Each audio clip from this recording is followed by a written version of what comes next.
For this tutorial you will need your selected yarn. I'm using Paintbox yarns in Baby DK, and this yarn calls for a 4mm crochet hook, so that is what I'm using today, but you can use whichever crochet hook your yarn recommends or change it up to suit your tension. You'll also need a pair of scissors and a darning needle. As always, if you like my videos, don't forget to give this video a thumbs up. Also subscribe if you're not subscribed already, and click that bell button to be notified of when my new videos go live. I'll also leave a lot of links and extra information in the description box below, so simply go under this video, click see more, and all the information will be there. Okay, let's get started. So you want to begin by creating your slip knot, and you can do this in whichever method you prefer. Go ahead and insert your crochet hook, and this is going to be worked in multiples of 2 plus 1 for turning. So you want to yarn over and pull through, and yarn over and pull through, that's 2, yarn over, pull through, yarn over, pull through, that's 4, and then you'll keep chaining in multiples of 2 until you get to the width of project that you want. So if you're making a blanket, then you do it as wide as you want the blanket to be. If you're making a scarf, you do it as wide as the scarf's going to be. So work your foundation row. I'm going to work a swatch, and then meet me back once you're ready. So I have just gone ahead and done my chain, and this is a chain of 24. So what I'm going to do now is just add one more chain for turning. So chain 1, and then I'm going to do a double crochet into the second chain from the hook. So I'm speaking in UK terms. In the US, a double crochet is known as a single crochet. So we don't count the one that's on the hook, we skip this first chain, and then we're going to do a double crochet into this second chain.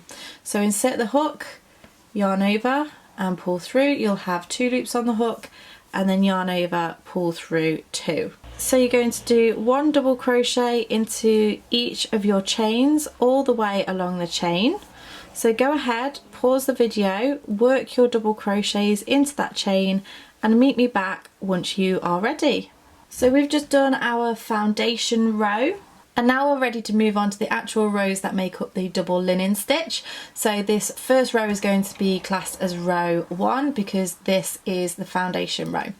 So for row 1, you're going to chain 1 and turn your work, and then you're going to do a double crochet into this very first stitch, so the one at the base of your chain 1.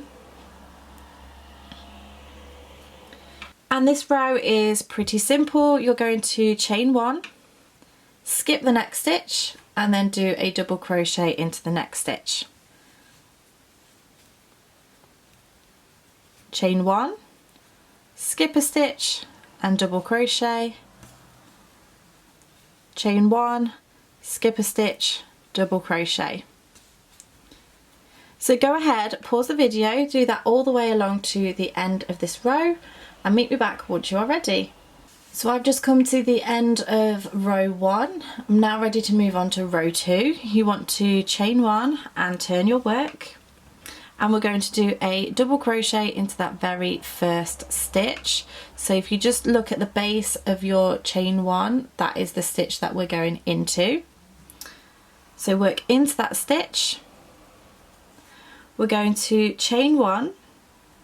We're going to skip the next chain space, and then we're going to do a double crochet into the next stitch, which is just this one here.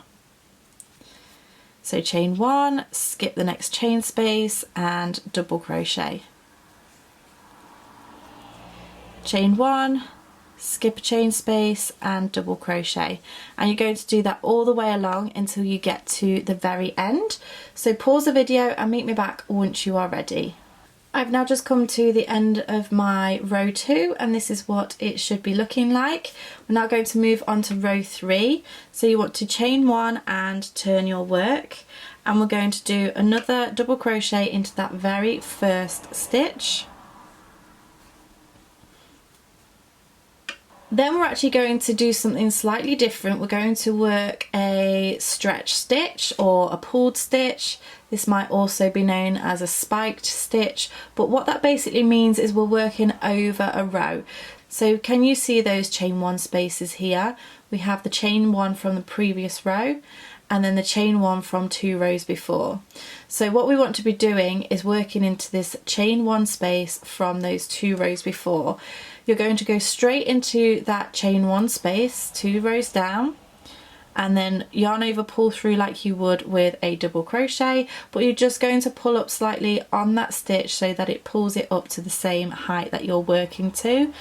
Don't pull it too much and then don't pull it too little. You want to try and just pull it up to the top of that row and then yarn over, pull through, and that just elongates that stitch just there. You're then going to chain 1 and then do exactly the same. So we're going to skip a stitch and then work into the chain 1 space from 2 rows down. So if you just pull it apart, you can see it here.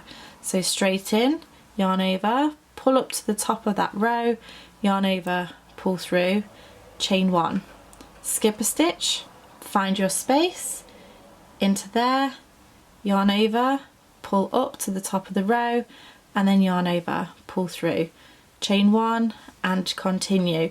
So you're going to continue that all the way to the end of the row. Do it until you get to your last chain 1 space and then meet me back. I'll show you how to finish off this row and move on to the next. So I'm now at the end of this row and I've just done my pulled stitch into that last chain 1 space. We don't do a chain here, we're just going to go straight into the last stitch with a double crochet, and that completes row 3. You want to chain 1 and turn your work, and we're going to do 1 double crochet into that first stitch. You're also going to do a double crochet into the next stitch, and then you're going to chain 1, skip the chain, which is this one here, and then double crochet into the top of the next stitch, which will be one of your pulled stitches. So chain 1, skip the chain space, and then into the top of the next stitch. Chain 1, skip a space, into the top of the next stitch. Go ahead, work your way until you get to the last stitch that you're working into, and I'll show you how to finish off this row and move on to the next one.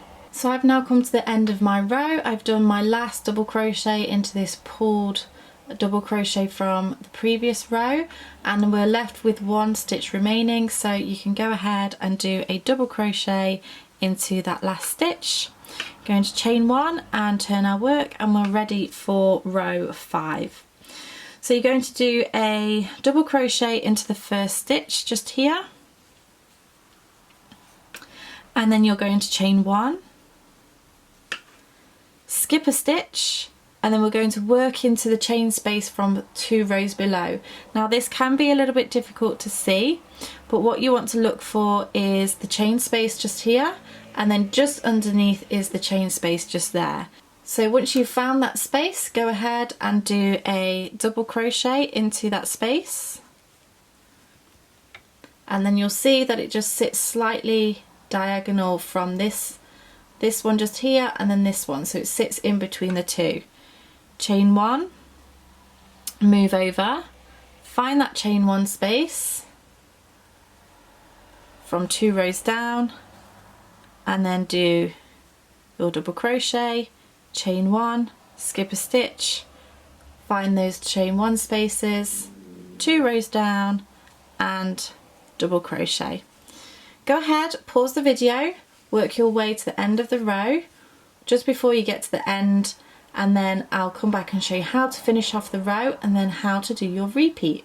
So I've just come to the end of my row. I actually have 2 stitches remaining now, 1 and 2, and you want to double crochet 1 into each of those stitches, 1 and 2. So now it is just a repeat, so we're going to repeat rows 2 to 5 over and over until you get to your desired length. So basically you're going to chain 1, turn your work, and then you would go into your row 2. So row 2 would be a double crochet into the first stitch, and then chain 1, skip a stitch, and then double crochet, chain 1, skip a stitch and double crochet. So please feel free to rewind the video. I'll leave the row markers in the top corner just here so that you can see which row you can go to when you rewind.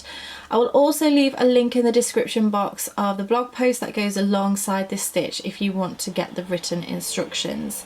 So I'm going to go ahead and build a few more rows so that you can start to see what it looks like. So I shall see you in just a moment. Okay, so I have now done 3 repeats of rows 2 to 5, and this is what it is looking like. I just think this is absolutely gorgeous.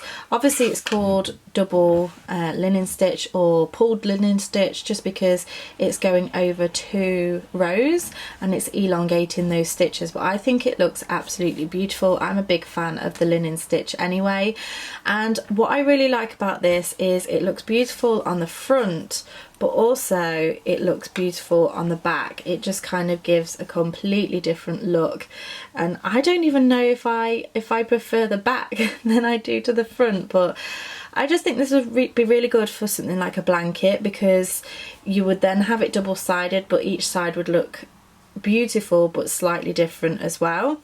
So yeah, I really hope that you have enjoyed this tutorial. If you did, make sure you give me a thumbs up. Don't forget to subscribe to keep up to date with all my latest videos. Check in the description box for the blog post, and I shall see you again next time. Bye!